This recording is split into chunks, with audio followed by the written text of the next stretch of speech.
संघर्ष समिति के महानायक संयोजक माननीय शैलेंद्र दुबे जी, जिनकी अगुवाई में विगत 2000 से हम लोग तमाम आंदोलनों को किए हैं, कर रहे हैं। मंचस्थ महासचिव एवं उत्तर प्रदेश के कोने कोने से आए हुए तमाम संगठनों के कार्यकर्ता एवं पदाधिकारी, मैं 2-3 नारे लगाऊंगा, उसके साथ आप लोग बुलंद आवाज में मेरी आवाज को मजबूत करिएगा।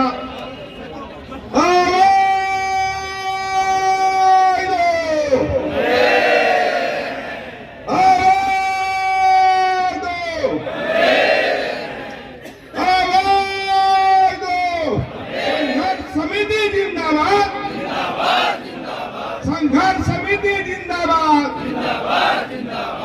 इंकलाब जिंदाबाद, ताज बदल दो, तख्त बदल दो, बेईमानों का राज बदल दो, ताज बदल दो, तख्त बदल दो, बेईमानों का राज बदल दो।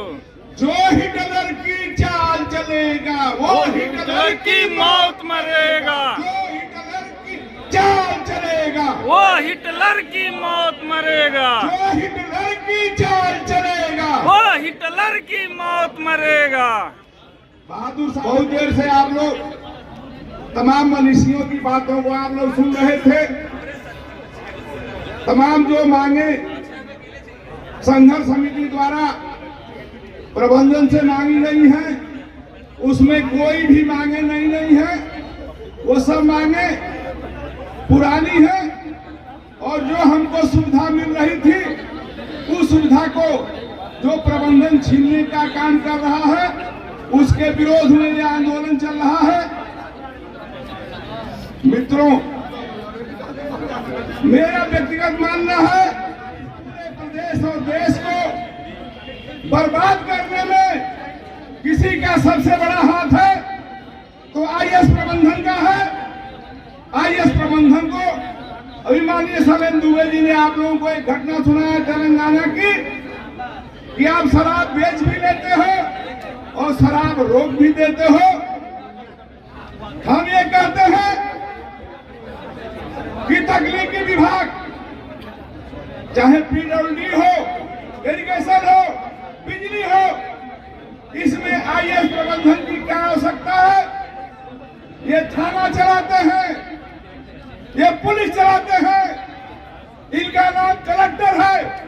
अंग्रेजों के जमानों में कलेक्टर नाम का एक पद पैदा हुआ था जो अंग्रेजों की गुलामी करता था, और अंग्रेजों के जमाने में जो कानून बना वो अंग्रेजों की हिफाजत के लिए बनाए गए थे।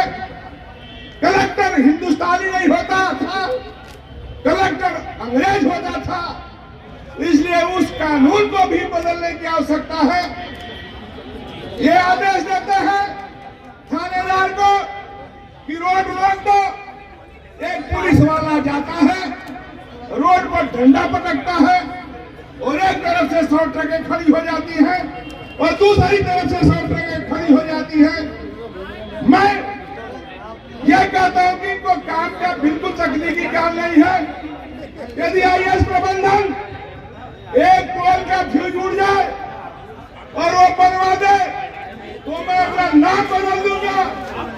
एक बिजली का फ्यूज बनवाने के लिए हमको लाइनमैन चाहिए, हमको 2 सीढ़ी वाला चाहिए, सीढ़ी चाहिए, प्लायर चाहिए, हैंड ग्लोव चाहिए और फ्यूज वायर चाहिए, तब जाकर के पोल का फ्यूज बनता है।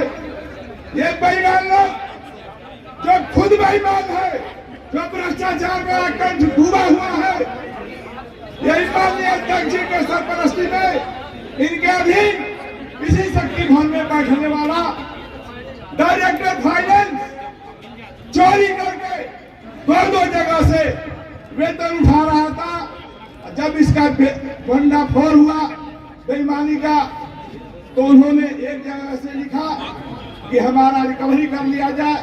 ये इस तरह के ये ईमानदार है, इतना बड़ा बेईमान चेयरमैन मैंने अपने जीवन में नहीं देखा।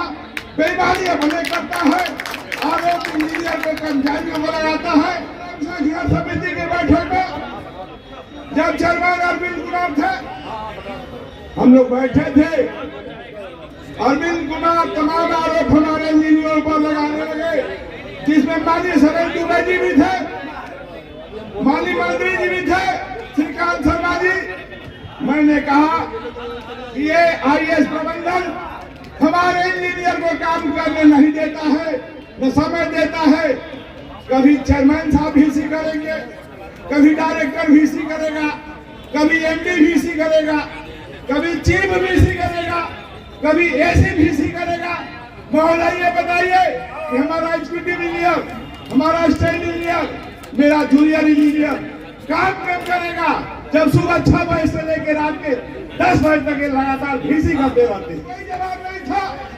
कहने का तात्पर्य कि मुद्दों पर हमारे पूर्व वक्ताओं ने, चाहे वो टीए का मसला हो, आपके बिजली बिल का मसला हो, मेडिकल इन्वेस्टमेंट का मसला हो, ये बहुत छोटे छोटे मुद्दे हैं। ये मित्रों लड़ाई तकनीकी वर्सेज आईएएस प्रबंधन का है। तमाम वक्ता है।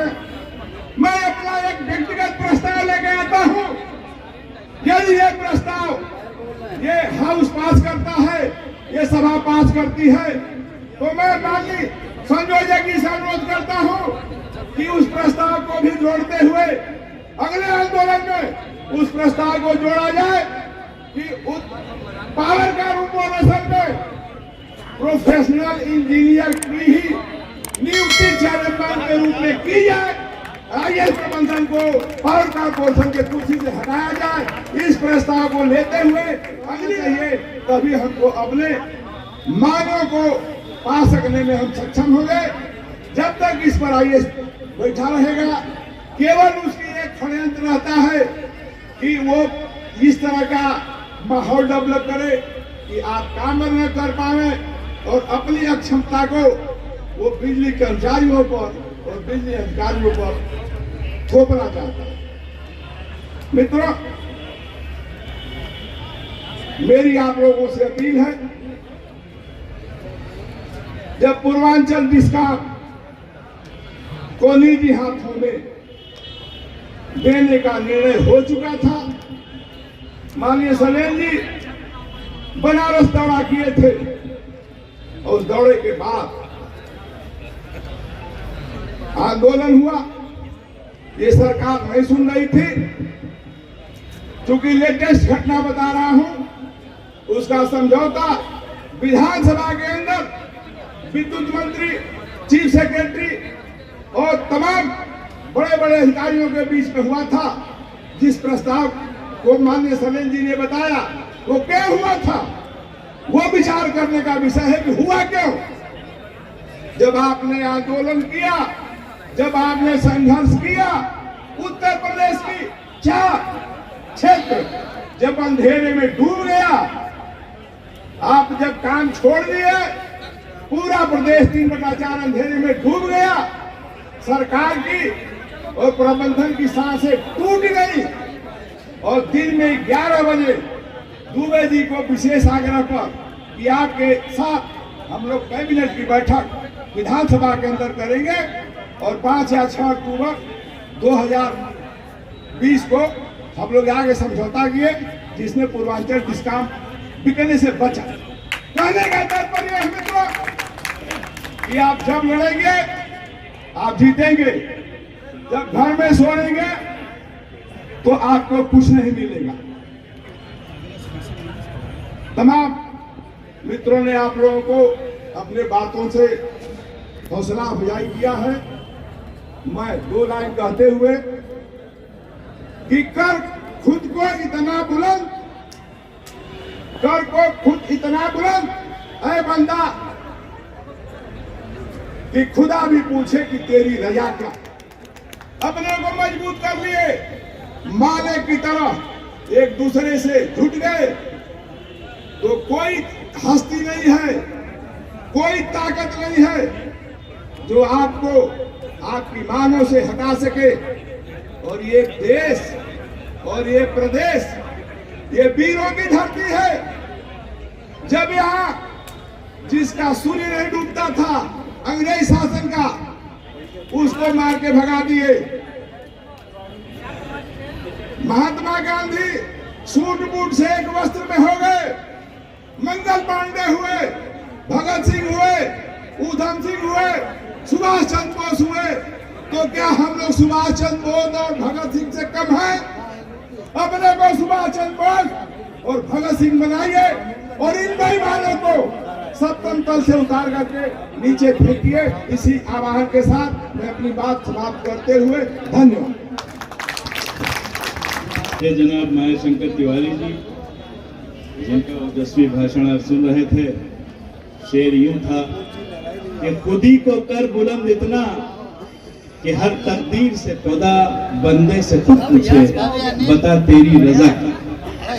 तो अपने आप में वो मादा पैदा करिए, वो जज्बा पैदा करिए।